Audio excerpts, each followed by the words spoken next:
নমস্কার, আমি অদিতি চলে এসেছি ভীমাশঙ্কর দর্শনে। জায়গাটা দেখুন কি সুন্দর। আমরা ভীমাশঙ্কর থেকে এবার বেরিয়ে এসেছি, দর্শন হয়ে গেছে। খুব তাড়াতাড়ি, মোটামুটি 25 মিনিট মতন লেগেছে আমাদের দর্শন করতে।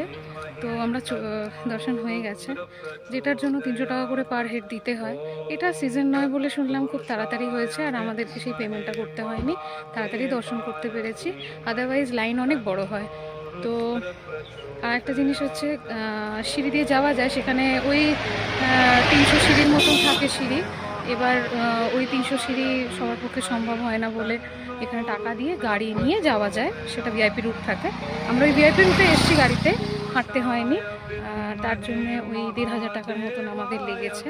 তো আমরা খুব সুন্দর দর্শন করেছি, খুবই ভালো লেগেছে। এই হচ্ছে এখানকার সিস্টেম। আর এনভিসিসি পুনে থেকে এখানে আসতে আমাদের 4 ঘন্টা মতো সময় লাগে। এবার আমরা আবার সেই এনভিসিসি পুনে, যেখানে গেস্ট হাউসে আমরা থাকছি, ইসকন গেস্ট হাউস, সেখানেই যাব। তো যেতেও ওইরকম 4 ঘন্টা মতো সময়, মানে আসতে যেতে 4-8 ঘন্টা, আর এখানে দর্শনের জন্য আধা ঘন্টা মতো সময় রাখুন। ব্যাস, এই হচ্ছে এখানকার পুরো ডিটেলসটা দিয়ে দিলাম। যদি কেউ আসতে চান অবশ্যই আসবেন, খুব ভালো লাগবে। আর রাস্তাটা দেখুন, সুন্দর না? এটা হচ্ছে ভিআইপি রুট, পার করে এসছি যদিও খানিকটা। ঠিক আছে, চলুন, বাকি কথা আবার পরে হবে।